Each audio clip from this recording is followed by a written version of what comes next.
Hemos comentado que toda ciencia tiene su objeto de estudio, tiene sus métodos y tiene sus tecnicismos. En este caso, la ciencia política, en tanto que ciencia, tendrá su objeto de estudio, tendrá su método o métodos y tendrá sus tecnicismos. Habíamos visto el de política, el concepto de política, y ahora toca analizar uno de los conceptos clave en la ciencia política y es el concepto de poder. ¿Qué se entiende por poder en la ciencia política? Antes, es preciso resaltar que los conceptos son dinámicos, es decir, se mueven, cambian, no son los mismos en cada momento, no están petrificados, no están en piedra, sino que se adaptan conforme pasa el tiempo y van cambiando. Entonces, tanto el concepto de política que hemos visto, como el concepto de poder, que es el que vamos a ver ahora, bueno, va a cambiar y ha cambiado a lo largo de la historia. De hecho, estamos siguiendo la lectura de Norberto Bobbio y también de suponer que estas definiciones ya adolezcan de algunos puntos centrales. Entonces, primero, todo concepto y principalmente los de las ciencias son dinámicos, son cambiantes y también hay que resaltar que los conceptos, no solo los de la ciencia, son polisémicos. Y cuando decimos polisémicos nos referimos a que tienen muchos significados. El concepto de política, el concepto de poder, bueno, pues va a tener múltiples significados según la situación, fuera de la ciencia o dentro de una ciencia. Entonces, el concepto de poder, bueno, es polisémico en el habla cotidiana y también va a tener muchos matices en la ciencia política. Entonces, es importante tomar en cuenta que todo concepto es polisémico y todo concepto es dinámico, ¿vale?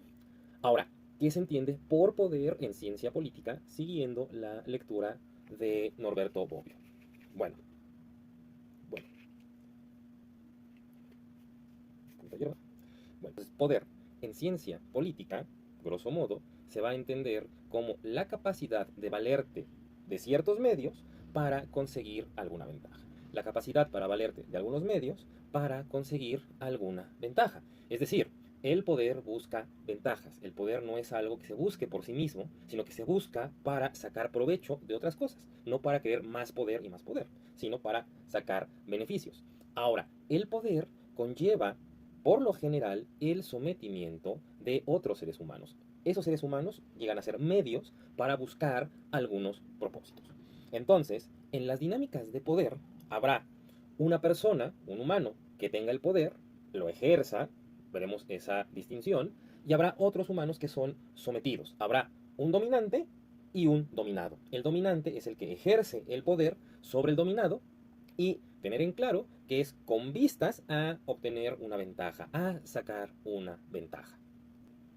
Nos aclara Bobbio que en ciencia política, al menos en estos conceptos introductorios, el poder que nos interesa es el poder de un ser humano sobre de otro ser humano, porque también hay poder sobre la naturaleza, es decir, se ejerce el poder sobre la naturaleza para sacar alguna ventaja, alguna utilidad. El que nos compete en ciencias sociales, concretamente en la ciencia política, en la teoría política, es el poder que se ejerce de un hombre hacia otro hombre. Eso, grosso modo, acerca del poder. Pero en ciencia política lo que nos interesa más que el poder es el poder político. ¿Qué se va a entender entonces por poder político?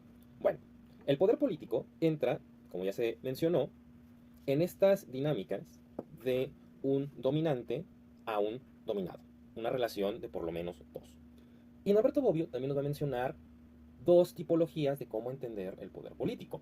Así como se hizo la división de política en su concepción clásica y concepción moderna, pues lo mismo. Habrá una tipología clásica de cómo entender el poder político y una tipología moderna de cómo entender el poder político.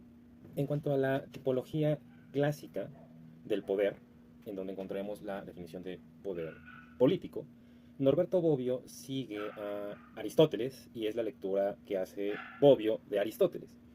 Entonces, para entender la concepción clásica de poder político, debemos tomar en cuenta algunos elementos previos. Primera, que es el ejercicio del poder, como ya dijimos, de un ser humano a otro ser humano. Hay un dominante, que es el que ejerce el poder, y hay un dominado que obedece y que sigue las acciones del poder. Vamos a ver.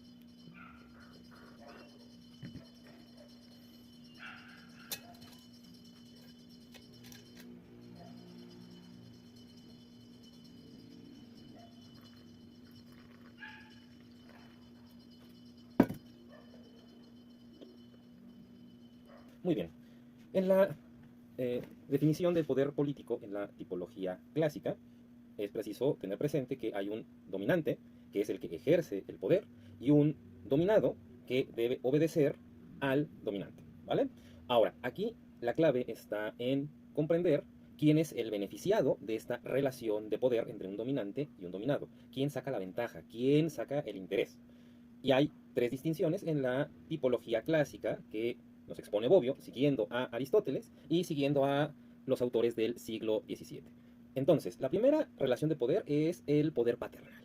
Y aquí tenemos a el dominante, que es el padre, y el dominado, que es el hijo. ¿Quién saca la ventaja? ¿Quién saca el interés? ¿Quién saca el beneficio de esta relación de poder? Bueno, en opinión de Bobbio, siguiendo la lectura de Aristóteles, el que saca el beneficio es el hijo. Si bien es cierto que el que tiene el poder, el que ejerce el poder, es el padre, el que coacciona para que se hagan las cosas el padre y el que obedece es el hijo, esta relación de poder beneficia al dominado, al hijo. Esto vamos a ponerlo en entredichos porque en la antigüedad los hijos son propiedades y de las propiedades se puede usar y abusar de la forma en la que uno quiera. No solo los hijos, los animales, la esposa son consideradas como propiedades en la antigüedad. Pero estamos aquí en un plano meramente teórico. Entonces, en el poder paternal, que es una forma en la que se ejerce el poder de un ser humano a otro, el beneficiado, en teoría, es el hijo.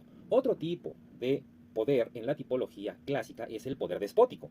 El amo ejerce el poder, es el dominante, el esclavo es el dominado, el que se ve obligado a actuar por la voluntad del amo. Aquí, ¿quién es el beneficiado? ¿Quién saca la ventaja? ¿Quién saca el interés? Pues evidentemente el amo, el dominante. El esclavo no saca ventaja alguna. Las acciones que hagan los esclavos siempre serán en beneficio de los amos. Entonces, en el poder despótico, el que saca el beneficio es el dominante, el señor. Por el contrario, en el poder paternal, el que saca el beneficio es el dominado, el hijo. ¿Vale? Ahora, ya tenemos dos tipos de poder en la tipología clásica, poder paternal y poder despótico. Muy bien. Resta por ver el poder político en la tipología clásica. En el poder político también hay alguien, el dominante, que ejerce el poder, y hay quien es dominado, que se ve obligado o coaccionado a obedecer. En este caso, el dominado es el ciudadano. Entonces, en el poder político tenemos dominante, el gobernante, y dominado, el ciudadano. Y aquí, ¿quién es el que saca la ventaja, el que saca el beneficio o el interés? Bueno, pues es mutuo.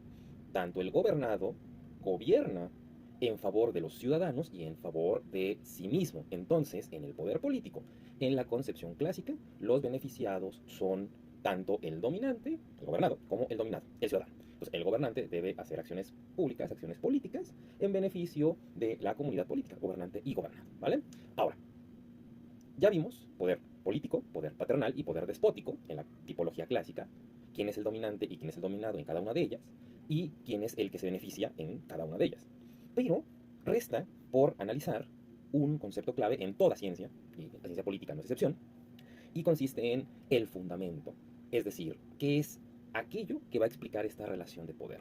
Por ejemplo, ¿cuál es el fundamento de que el padre tenga poder sobre del hijo, poder paternal? ¿Cuál es el fundamento de que el amo tenga poder, poder despótico, sobre el esclavo? ¿Y cuál es el fundamento de que el gobernante tenga poder sobre los ciudadanos? El fundamento es un tema complejo, un tema de análisis profundo, pero basta por ahora con decir que el fundamento en cada uno de estos tipos de poder en la tipología clásica, y hay que recalcarlo, es variable. Por ejemplo, el padre tiene poder sobre el hijo y está fundamentado por naturaleza. Es decir, simplemente porque el padre tuvo al hijo, tiene poder paternal sobre él. Así es, simplemente la naturaleza así funciona y decimos que el fundamento del poder paternal es por naturaleza. Entonces la justificación es por naturaleza, el fundamento es por naturaleza. Aquí hay complejidades que después abordaremos. En el caso del poder despótico, ¿cuál es el fundamento que sostiene el hecho de que el amo tenga poder sobre el esclavo? Y aquí será un fundamento por delito o por castigo, ya sea que fue un prisionero de guerra, ya sea que lo adquirió, o ya sea en el supuesto de que está resarciendo o está pagando una deuda o un crimen. Eso como posible fundamento del poder despótico. ¿Y cuál es entonces el fundamento del poder político, insisto, en la tipología clásica? Pues es el convenio. Entonces, el conjunto de ciudadanos entran en un convenio para designarle el poder a un gobernante. Entonces, recapitulando, en la tipología clásica el poder se divide en tres, el poder de unos seres humanos con otros, poder paternal, poder despótico y poder político.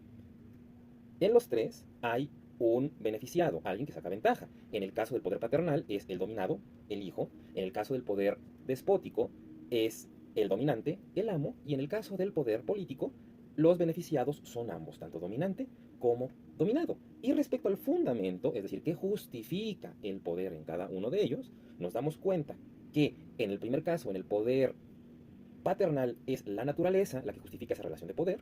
En el caso del poder despótico es el delito y el castigo la que justifica ese tipo de poder. Y en el caso del poder político es el convenio. Estas justificaciones las retoma Bobbio de los filósofos políticos del siglo XVII. Ahora, lo siguiente es analizar la tipología moderna del poder político, pero eso será para otra ocasión.